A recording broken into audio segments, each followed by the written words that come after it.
Hello friends, welcome to my YouTube channel Meenu ji के short tricks में आपका स्वागत है। मैं लेकर आई हूँ नेक्स्ट वीडियो जो कि हिस्ट्री की ट्रिक के साथ है। तो अगर आपने मेरे चैनल को सब्सक्राइब नहीं किया है, चैनल को सब्सक्राइब करें, वीडियो को लाइक करें, शेयर करें, कमेंट करें। तो चलिए स्टार्ट करते हैं नेक्स्ट वीडियो। टॉपिक है आज का कनिष्क के दरबार में रहने वाले विद्वान। इसकी ट्रिक है अब नाच। तो अश्वघोष, बा वासुदेव, नागार्जुन, चरक। चलिए इसको व्याख्या के साथ और अच्छे से समझते हैं।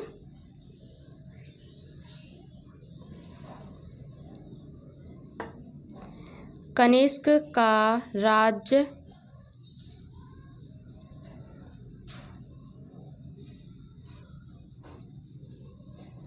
कनिष्क का राज्यारोहण 78 ईस्वी में हुआ था। कनिष्क ने शक सामंत का प्रारंभ सन 78 ईस्वी में किया था। कनिष्क के दरबार में महान साहित्यकार कवि अश्वघोष थे, जिन्होंने बुद्ध चरित्र और सूत्रालंकार की रचना की थी। तो अश्वघोष की रचना की तुलना मिल्टन, गेटे, कांट, वोल्टेयर आदि से की गई थी। अश्वघोष द्वारा रचित बुद्ध रचित की तुलना वाल्मीकि की रामायण से की जाती है। कनिष्क को बुद्ध धर्म में अश्वघोष ने दीक्षित किया। कनिष्क का राजवैद्य आयुर्वेद के महापंडित चरक थे। चरक ने औषधि पर चरक संहिता नामक ग्रंथ की रचना की।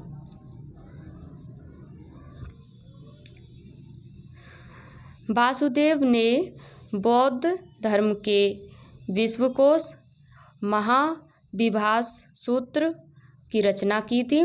कनिष्क के दरबार में महान दार्शनिक वैज्ञानिक नागार्जुन थे।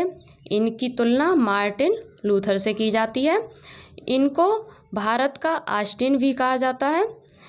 नागार्जुन ने अपनी पुस्तक माध्यमिका सूत्र में सापेक्षता के सिद्धांत को प्रस्तुत किया है।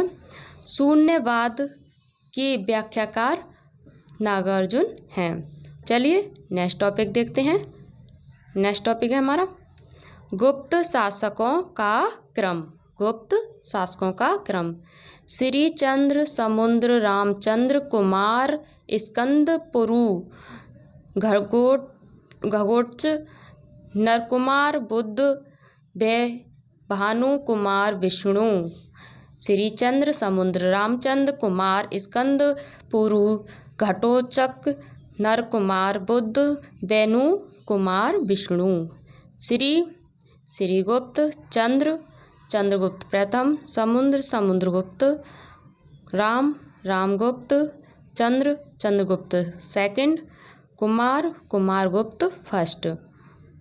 चलिए नेक्स्ट देखते हैं। स्कंदगुप्त, पुरुगुप्त, घगोत्कच, नरसिंहगुप्त, कुमारगुप्त सेकंड, बुद्धगुप्त, वैन्यगुप्त, भानुगुप्त। चलिए नेक्स्ट देखते हैं। कुमारगुप्त थर्ड, विष्णुगुप्त। चलिए व्याख्या देखते हैं। गुप्त राजवंश की स्थापना लगभग 3री शताब्दी में हुई थी। श्रीगुप्त इस वंश का संस्थापक था। गुप्त वंश के शासकों का क्रम निम्न प्रकार है। श्रीगुप्त, चंद्रगुप्त प्रथम, Samudragupta, Ramagupta, Chandragupta second, Kumaragupta second first, Skandagupta, Purugupta, Ghatotkacha, Narasimhagupta, Kumaragupta second, Budhagupta और वैन्यगुप्त, भानुगुप्त, कुमारगुप्त थर्ड और विष्णुगुप्त। चलिए नेक्स्ट टॉपिक देखते हैं। चंद्रगुप्त द्वितीय के दरबार में रहने वाले विद्वान। ट्रिक है इसकी। ब्रह्म कालिदास अवध आया। ब्रह्म कालिदास अवध आया। ब्रह्मगुप्त कालिदास आए थे। चलिए नेक्स्ट देखते हैं।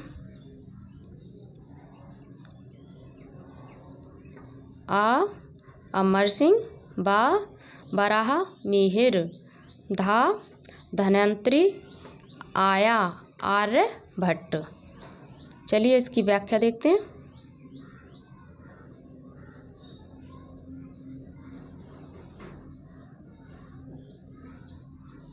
व्याख्या है इसकी।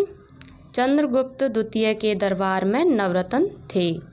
चंद्रगुप्त द्वितीय के दरबार में कालिदास कवि और नाटककार, आर्यभट्ट नक्षत्र ज्ञाता, बारह मिहिर नक्षत्र ज्ञाता, ब्रह्मगुप्त नक्षत्र ज्ञाता, धन्वंतरी चिकित्सक तथा अमर सिंह आदि थे। इन्हीं के समय में चीनी यात्री फाहियान भारत आया था। चलिए नेक्स्ट टॉपिक देखते हैं। नेक्स्ट टॉपिक क्या है हमारा? हर्षवर्धन द्वारा विजित 5 प्रदेश।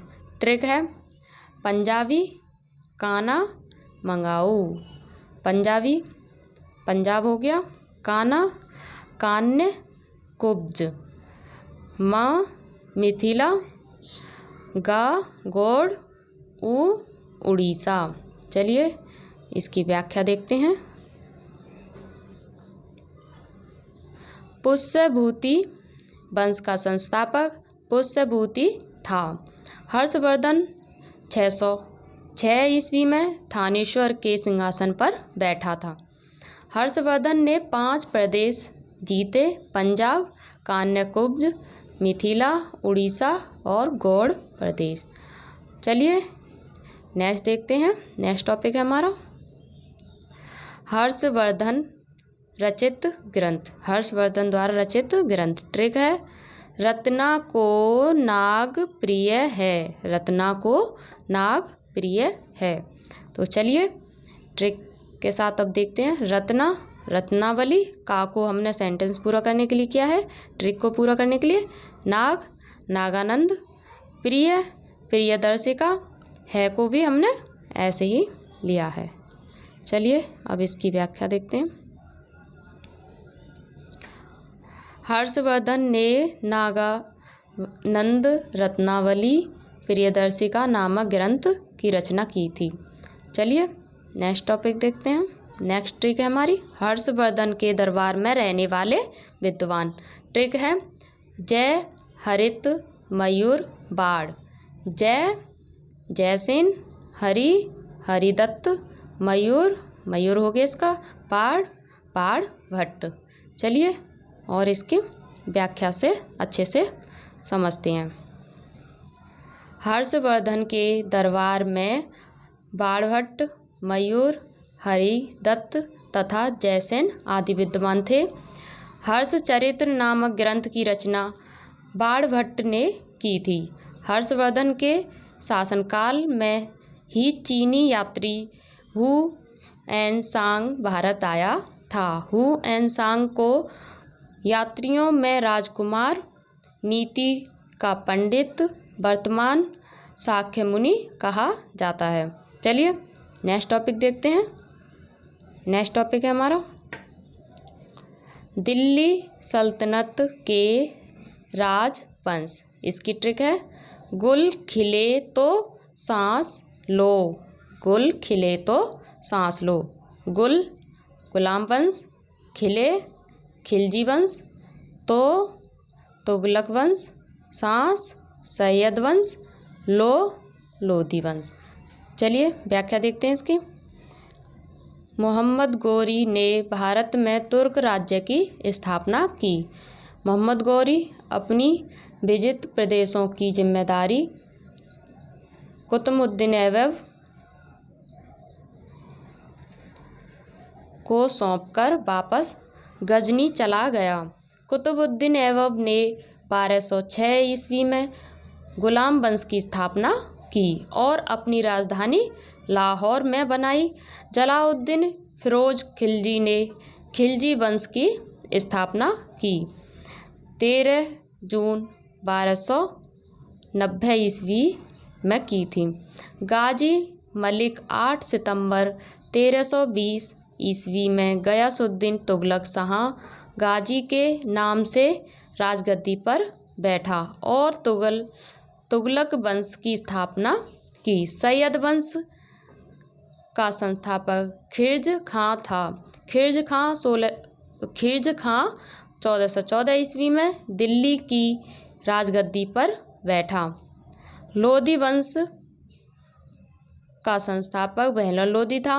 बहलोन लोधी 10 अप्रैल 1451 ईस्वी को दिल्ली के सिंहासन पर बैठा। चलिए नेक्स्ट टॉपिक देखते हैं। दिल्ली सल्तनत के राजवंश के संस्थापक।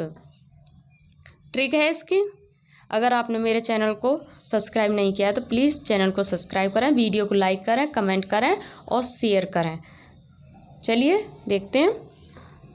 कुत्ता जल गया खिजाब से। कुत्ता जल गया खिजाब से। कुत्ता कुतुबुद्दीन ऐबक। जल जलालुद्दीन फिरोज खिलजी। गया गयासुद्दीन तुगलक। खीजा खिर्ज खां व बहलोन लोधी। से को ट्रिक बनाने के लिए यूज किया गया था। तो चलिए नेक्स्ट टॉपिक देखते हैं। नेक्स्ट टॉपिक है हमारा अलाउद्दीन खिलजी द्वारा बाजार व्यवस्था में नियुक्त अधिकारी। चलिए इसकी ट्रिक देखते हैं। इसकी भी एक ट्रिक है दिशा बम दी दीवाने रियासत सा सहना ब वरीद माँ मुनही। चलिए व्याख्या देखते हैं। अलाउद्दीन खिलजी ने बाजार नियंत्रण पर सर्वप्रथम कदम उठाया। बाजार नियंत्रण का मुख्य उद्देश्य विशाल सेना के व्यय को पूरा करने के लिए था। यह सल्तनत काल का प्रथम सुल्तान था जिसने स्थायी सेना रखी थी। अलाउद्दीन खिलजी ने बाजार व्यवस्था में निम्न अधिकारी नियुक्त किए: दीवान ए रियासत, सहना, वरीद और मुनही। तो चलिए नेक्स्ट टॉपिक देखते हैं। आई होप आपको वीडियो अच्छी लग रही होगी। अलाउद्दीन खिलजी के 4 सिपह सलार। ट्रिक है इसकी अनुज उल्लू आ अंगद खान, नू नुसरत खान, जा जफर खां, उल्लू उलूग खां। चलिए व्याख्या देखते हैं। इसकी व्याख्या है अलाउद्दीन खिलजी के 4 सिपहसालार थे: अंगद खान, नुसरत खान, जफर खां, उलूग खां। चलिए नेक्स्ट टॉपिक देखते हैं। मोहम्मद बिन तुगलक के विवादास्पद कार्य। ट्रिक है 2 रस खुराक, 2 आब क्षेत्रों में कर वृद्धि, राजधानी में परिवर्तन, सांकेतिक मुद्रा का प्रचलन, खुरासन अभियान, कराचिल अभियान। चलिए व्याख्या देखते हैं। गयासुद्दीन तुगलक की मृत्यु के बाद उसका बेटा जूना खां मोहम्मद बिन तुगलक के नाम से दिल्ली की गद्दी पर बैठा। अपनी सनक भरी योजनाओं, क्रूर कृत्यों एवं दूसरे के सुख दुख के प्रति उपेक्षा भाव रखने के कारण मोहम्मद बिन तुगलक को स्वप्नशील, पागल एवं रक्त पिपासु कहा गया है। मोहम्मद बिन तुगलक की 5 विवादास्पद योजनाएं थी: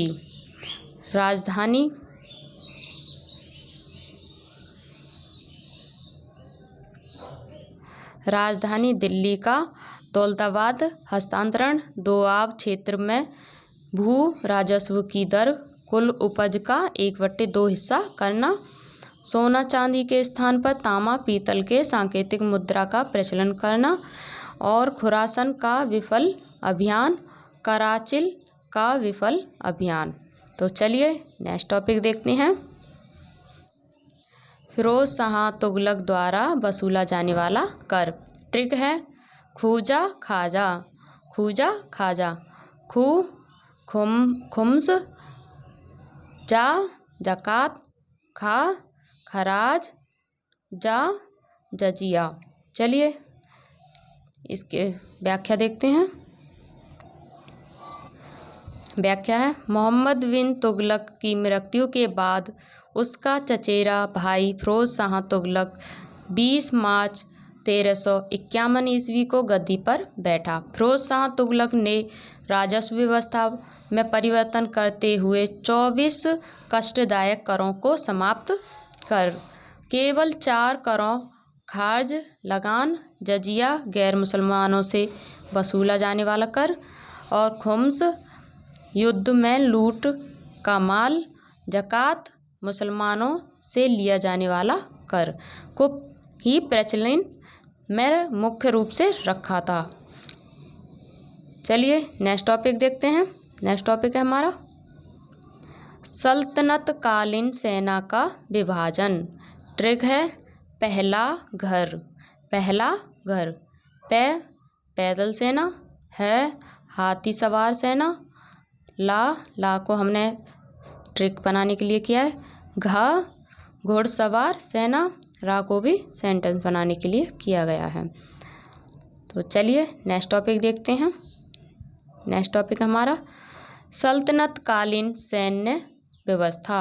ट्रिक है 80 आम खा, 80 आम खा, अश्व आरोही, शा सर ए खेल, सी सिपर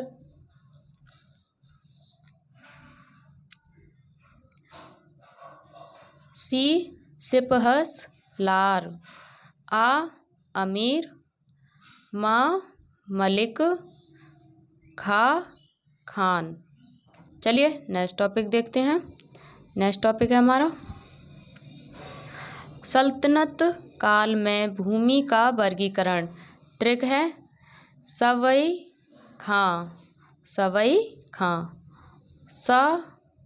सामंत भूमि, वक्फ भूमि, इक्ता भूमि, खालसा भूमि।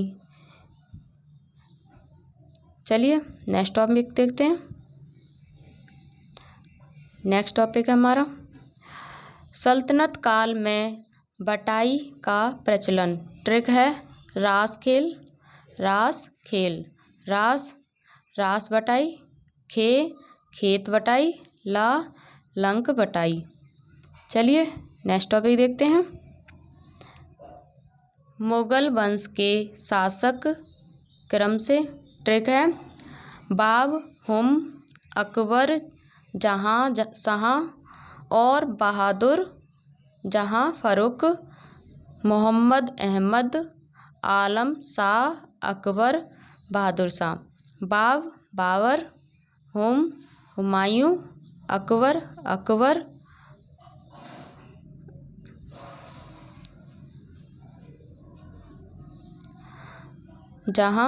जहांगीर, शाहजहां और औरंगजेब, बहादुर शाह प्रथम, जहादर शाह, फरुख सियर, मोहम्मद शाह, अहमद शाह, आलमगीर द्वितीय, शाह आलम द्वितीय, अकबर द्वितीय, बहादुर शाह जफर द्वितीय। चलिए व्याख्या देखते हैं इसकी। भारत में मुगल साम्राज्य का संस्थापक जहीरुद्दीन मोहम्मद बाबर था। बाबर दिल्ली की गद्दी पर 27 अप्रैल 1526 ईस्वी को बैठा था। मुगल साम्राज्य के शासक का क्रम इस प्रकार है: बाबर, हुमायूं, अकबर, जहांगीर, शाहजहां, औरंगजेब, बहादुर शाह प्रथम और जहांदर शाह, फर्रुखसियर, मोहम्मद शाह, अहमद शाह, आलमगीर द्वितीय, शाह आलम द्वितीय, अकबर द्वितीय, बहादुर शाह, जफर द्वितीय।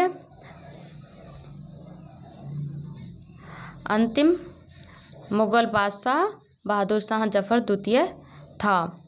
इसको अंग्रेजों ने बंदी बनाकर रंगून भेज दिया था। नेक्स्ट टॉपिक है बाबर द्वारा लड़े गए प्रमुख युद्ध। इसकी ट्रिक है पान खा चल घर। पान खा चल घर। पान पानीपत का युद्ध, खा खानवा युद्ध, चल चंदेरी युद्ध, घर घाघरा का युद्ध। चलिए व्याख्या देखते हैं। बाबर और इब्राहिम लोदी के बीच 21 अप्रैल 1526 ईस्वी में पानीपत का प्रथम युद्ध हुआ और इस युद्ध में बाबर की विजय हुई थी। इस युद्ध के बाद ही भारत में मुगल वंश की स्थापना हुई थी। 16 मार्च 1527 ईस्वी में बाबर और राणा सांगा के बीच खानवा का युद्ध हुआ था जिसमें बाबर की जीत हुई थी और इस युद्ध को जीतने के बाद बाबर ने गाजी की उपाधि धारण की थी। इसी युद्ध में बाबर ने जिहाद का ऐलान किया था। 20 जनवरी 1528 ईस्वी को बाबर और मदेनी राय के बीच चंदेरी का युद्ध हुआ था जिसमें बाबर की जीत हुई। 6 मई 1529 ईस्वी को बाबर और बंगाल एवं बिहार की संयुक्त सेना के बीच घाघरा का युद्ध हुआ था जिसमें बाबर की जीत हुई थी। चलिए नेक्स्ट टॉपिक देखते हैं। नेक्स्ट टॉपिक है हमारा हुमायूं द्वारा लड़े गए प्रमुख युद्ध। ट्रिक है सारा चोर बिल में मच्छी मारकर सरहिंद चला गया। सारा सारंगपुर युद्ध, चोर चौसा का युद्ध, बिलग्राम का युद्ध में को हमने सिर्फ ट्रिक के लिए किया है। मच्छी मछुआरा युद्ध, मारकर ये भी हमने ट्रिक बनाने के लिए यूज किया है। सरहिंद का युद्ध, चल गया ये हमने ट्रिक के लिए किया।